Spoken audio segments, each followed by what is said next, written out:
What's the matter with you? Playing footsies with the commies. You waving a flag, too? Listen, I knew you since you was a little kid. You was always a regular kind of crook. Yeah. I never figured you for a louse. Stop, you're breaking my heart.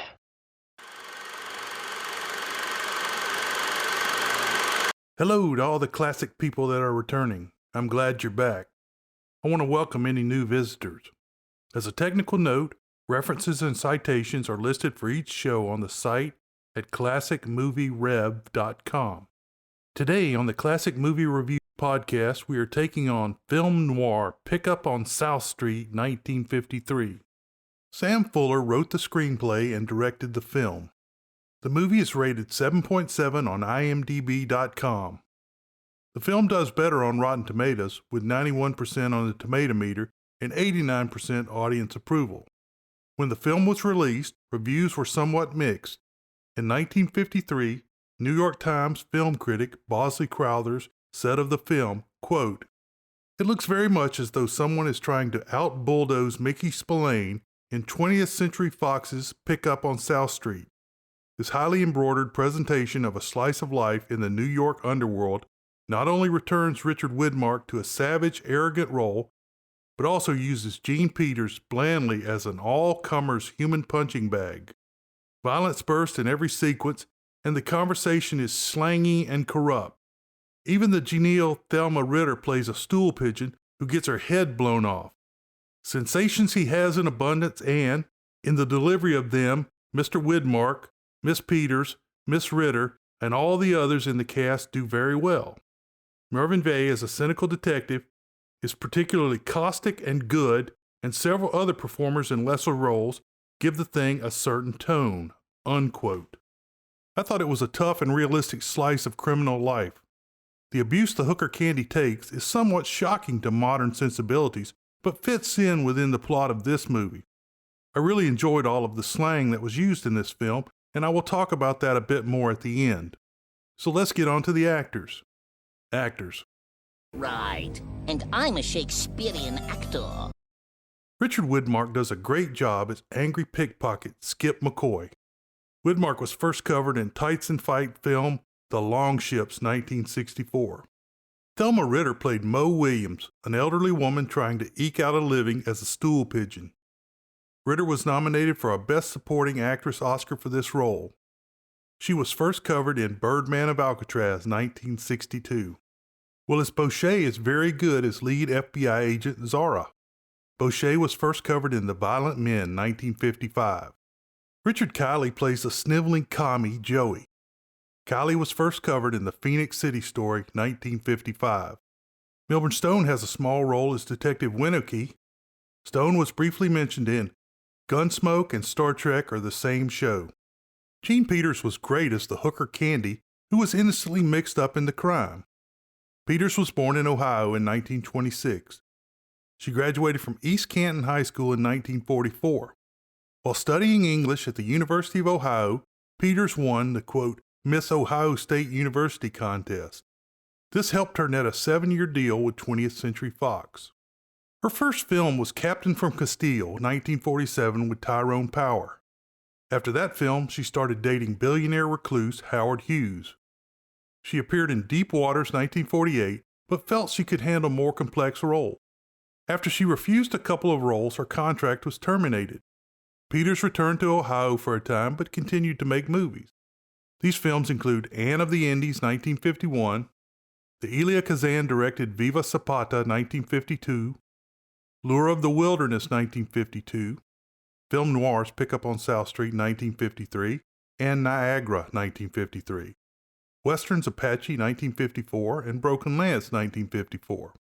Some of her best work was in Three Coins in the Fountain, 1954. However, Peters was still not happy with her roles. She then appeared in the religious epic A Man Called Peter, 1955, before marrying Howard Hughes and disappearing from film for 13 years. During the 1970s and 1980s, she did a little television work. Peters died in 2000. Story. Let me explain. No, there is too much. Let me sum up. A gorgeous streetwalker, Candy, Gene Peters, is riding on a crowded subway car in New York City. She has a look of contempt and disinterest. She is being closely watched by FBI agent Zara, Willis Boucher, and another agent. People crowd on and off the train, shoving and jockeying for position. Skip McCoy, Richard Widmark, walks next to Candy. It is easy to assume he is a policeman instead of what he really is, a cannon or pickpocket.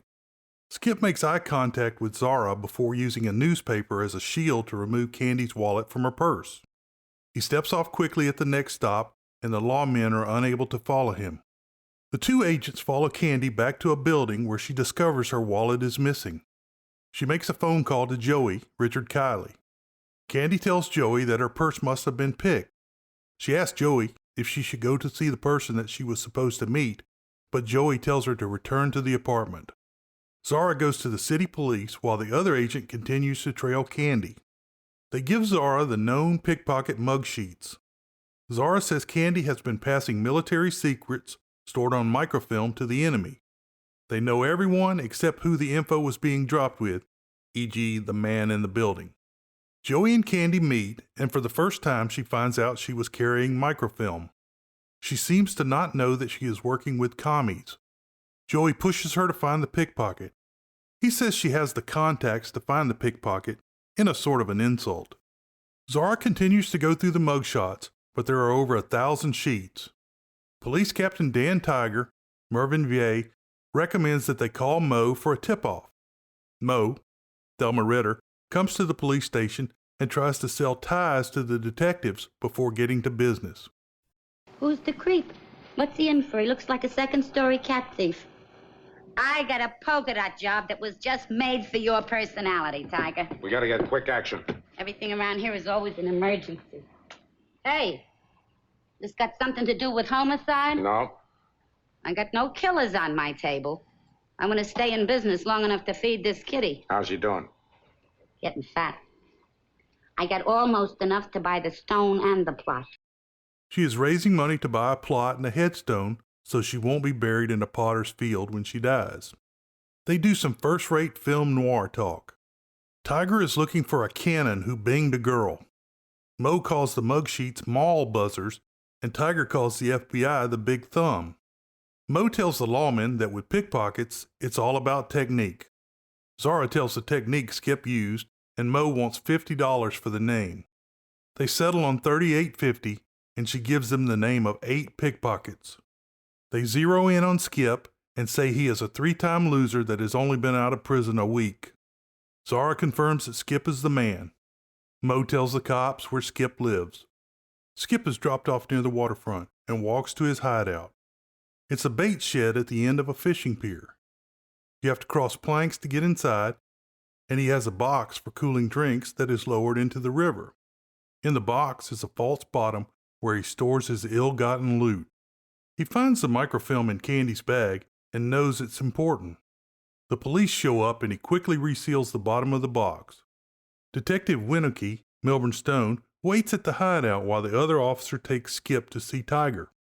Tiger has been suspended twice for hitting Skip. The two men don't like each other. Skip is cool and acts like there's no charge against him. Zara is brought in and asks for the wallet. Zara tells that there is government information that is being delivered to the commies. Skip denies he stole the wallet, even though they offer him amnesty. Later, Skip retrieves the microfilm from his hideout. He is being followed by the police everywhere he goes. He finally ditches the cop in an elevator. He goes to the library to use a microfilm reader. It really wasn't that long ago when we had to use those in school. He loads the microfilm and sees that it contains complex equations. Candy meets with Lightning Louie, a.k.a. Godkin, Vic Perry, who is eating in a Chinese restaurant. So who told you to ask me? The pin boy in the bowling alley. So who told you to ask him? The fella that works at the Houston Street auction shop. So why didn't you go to the cops? Look, $20 if you tell me where I can find Lightning Louie. Put it on the table. Not till you tell me. I'm Lightning Louie. Then why'd you tell me your name was Godkin? Look, blubbermouth, you give me back my dough or there's gonna be trouble. Lum? What's my name? Uptown or downtown? My downtown name. Lightning Louie. For another 20, I'll give you the name of the stoolie who knows everything about cannons. She pays him $20 for the location of Lightning Louie before he reveals it is him. It costs another $20 to get the address from Mo. Candy travels to Mo's place, which is located above a tattoo parlor. She tells Mo she was sent by Lightning Louie. Mo gets offended when Candy calls her a stoolie. Mo quizzes Candy about what was in the wallet. Mo wants $50 happy money for Skip's name. Skip comes back to his hideout at night and it is very dark. He punches someone who is ransacking his place. It turns out to be Cindy. He searches her purse and finds a tie from Mo. He pulls his beer box out of the river and pours beer on Cindy to wake her. She demands her wallet and he questions her about Mo's price. She tells that she is looking for some film. While rubbing her jaw, Skip plants a big old lip lock on Cindy. Then he rudely throws her out. Zara and Tiger are outside watching the joint. Zara follows Candy, and Tiger goes to interrogate Skip. Tiger says he will wash all convictions against Skip if he turns over the microfilm. Tiger leaves mad after Skip refuses to deal. Candy tells Joey about Mo and Skip. Joey won't go to make a deal with Skip. Candy refuses to go back. Joey gives her $500 and tells her to offer Skip $50 and then $100. She returns to Skip's place. He is sitting on the dock below the bait shop. They both work to seduce and feel each other out. They start kissing again. Candy says she is falling for Skip. When she tells him she has $500, he says he wants real money from you commies. Candy has no idea she has been working for the Reds. When he calls her a Red, she slaps him. He takes the money and shoves her out and says he wants $25K for the microfilm. Candy meets with Joey and two other men. She finally realizes that Joey and the others are commies and she has been doing their dirty work. One of the men leaves a gun for Joey and says for him to get the film. Candy sends Joey to a fake address. She goes to Mo's and asks for advice. Candy has really fallen for Skip. Skip is eating at a riverside cafe and Mo comes in to see him. She warns that Joey is out to kill him. Mo can't believe Skip would work with the commies. What's the matter with you? Playing footsies with the commies. You waving a flag, too?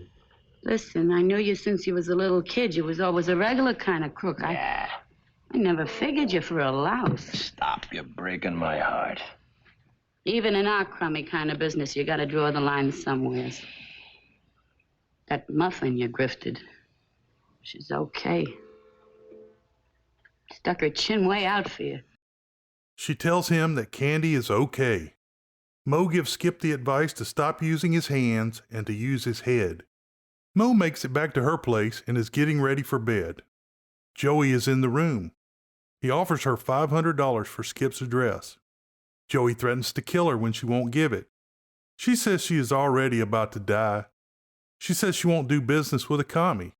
When I come in here tonight, you've seen an old clock running down. Backaches and headaches. I can't sleep nights. It's so hard to get up in the morning and get dressed and walk the streets, climb the stairs. I go right on doing it. I have to go on making a living so I can die. Mo realizes that if she dies now, she won't get the fancy funeral she's been saving for. She is okay with that, and Joey blows her head off. Two detectives bust into Skip's place and arrest Skip for the murder of Mo. When they have him outside, the FBI man that has been watching the house says Skip was there when Mo was murdered. Skip finds out that Mo's body is being taken to Potter's Field in the morning. Skip goes to the pre-dawn boat and claims Mo's body. Relative? Nope. What are you gonna do with him? I'm gonna bury him. Skip makes it back to his place after sunup. Candy is asleep in his hammock. He checks her purse for money. Candy tells that Mo was killed because she wouldn't sell out Skip. They have a mutual support hug and they both feel a little better. Skip says he wants to turn the cops on Joey. When Candy gives him the address, he says that Joey better have the 25 G's. He pulls the microfilm out of its hiding place. Candy can't believe Skip is going to work with the commies, and she clunks him in the head with a beer bottle. She takes the microfilm and leaves. Candy goes to the police station and turns the microfilm over to Tiger and Zara. She says Skip sent her. Candy comes clean about everything and says she will tell them all about the commies. She says she didn't know that Joey was a Red. Zara gives Candy the microfilm to take back to Joey. They will then be able to get the big man when the microfilm is transferred. Candy is waiting in a bubble bath when Joey shows up. She robes up and goes outside. Joey is concerned about the fake address Candy gave him. Joey forgets about getting mean when she gives him the microfilm. Joey checks the film and finds a frame missing. Joey starts beating the crap out of Candy, and when she tries to escape, he shoots her. Good police protection. Joey finds Skip's address in Candy's purse and escapes with the film down the dumbwaiter. Candy is still alive when the police get there. Zara is too smart and orders his men to check the dumbwaiter. When the door opens at the bottom, Joey jumps out and knocks the cop out cold. That cop later dies. They put everyone they can on the case. Everyone is ordered to follow Joey if he is seen. Candy is fighting the nurse while she waits for Skip to arrive. Skip comes in and Candy tells him that a frame is missing. Skip has the frame for insurance. Candy says she would rather have a live pickpocket than a dead traitor. Skip finds out she took the beating to save Skip, and he softens his view on her. Does Joey know where I live? Your address was in my purse. That's why I wanted the cops to get to you before he did. Now, don't go back to the shack, Skip. Did Joey kick your face in? Yeah, Why? I wouldn't tell him where you live. He kisses her sweetly before returning to his place to wait on Joey. Joey and another commie come to Skip's. Skip hides on the dock below his house. The head commie sends Joey to deliver the film he has. Skip crosses under and swings on a hook to follow Joey.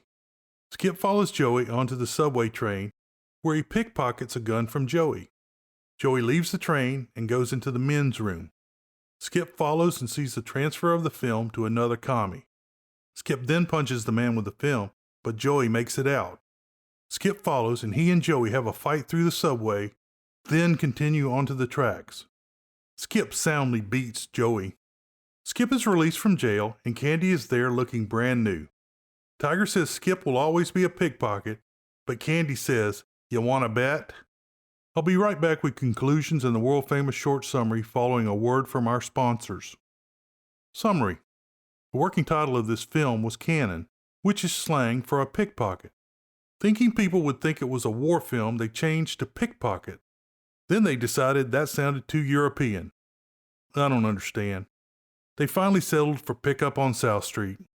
The French Film Board had a large number of communist-leaning members. They did not like the film portraying the commies in such a bad light. They subtitled the film in French and made the story about drug dealers. This is similar to what was done for the horrible film noir Big Jim McLean 1952 that dealt with communist spies. However, in the case of this John Wayne bomb, it was done to make the movie more interesting. The language used in this film was fascinating. Some of the terms include cannon for a pickpocket, fan for a police pat-down, mall buzzers, if I'm understanding correctly, is men who rob women, the big thumb for FBI or head agency, kitty for money stash, binged for robbery, broom for search, and muffin for female. If you're interested in film noir terms, check out my illustrated ABC book, The ABCs of Film Noir, which is available on Amazon in paperback or Kindle. World famous short summary, hooker with a heart of gold, not the way to bet. Hope you enjoyed today's show. You can find connections to social media and email on the site at classicmovierev.com or in the podcast show notes. If you enjoyed this show, go ahead and hit the subscribe button. If you've already subscribed, you can tell a friend, colleague, or family member about the show, or leave a review at Apple Podcasts. It really helps the show get found. If you want to comment, suggest a movie, or help out, contact me by email at jec@classicmovierev.com. Beware the Moors.